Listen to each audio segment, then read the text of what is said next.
নির্বাচনটিকে মেনে নেয়নি আমেরিকা যুক্তরাষ্ট্র, পাশাপাশি মেনে নেয়নি জাতিসংঘ। অপর দিক থেকে ইউরোপীয় ইউনিয়নের কোনো দেশই যখন বাংলাদেশের নির্বাচনকে মেনে নেয়নি, ঠিক তখনই সবাইকে চমকে দিয়ে মন্ত্রণালয়ে উপস্থিত হলেন বাংলাদেশে অবস্থিত আমেরিকার রাষ্ট্রদূত পিটার ডি হাস। কেন তিনি সেখানে উপস্থিত হয়েছেন বিস্তারিত ভিডিও সামনে রয়েছে, তাই না টেনে সম্পূর্ণ ভিডিওটি দেখবেন। চ্যানেলে নতুন হলে এরকম আপডেট ভিডিও সবার আগে পেতে চ্যানেলটিকে সাবস্ক্রাইব করে পাশে থাকা বেল বাটনটিকে অন করে দিবেন। দর্শক একটি লাইক দিয়ে দেখতে থাকবেন।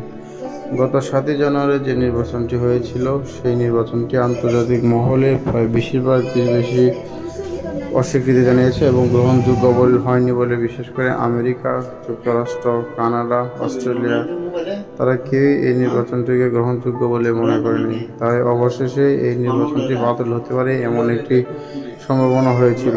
কিন্তু হঠাৎ করে পিটার ডি হাস কেন বাংলাদেশের মন্ত্রণালয়ে চলে গেলেন এবং সেখানে যে আইসিটি মন্ত্রী রয়েছেন, বিশেষ তথ্য প্রযুক্তি বিষয়ক প্রতিমন্ত্রী রয়েছেন, তার এখানে কেন গেলেন, কি হয়েছে সেখানে, সেই বিষয়টি নিয়ে এখন একটা আলোচনার ঝড় উঠেছে। প্রিয় দর্শক, সম্পূর্ণ ভিডিওটি দেখেছেন। পিটার ডি হাসের বিশেষ করে আইসিটি প্রতিমন্ত্রীর কাছে যাওয়া এবং মন্ত্রণালয়ে উপস্থিত হওয়াকে ঘিরে আপনাদের মনে কী চলছে সেটি অবশ্যই কমেন্ট করে জানিয়ে দেবেন।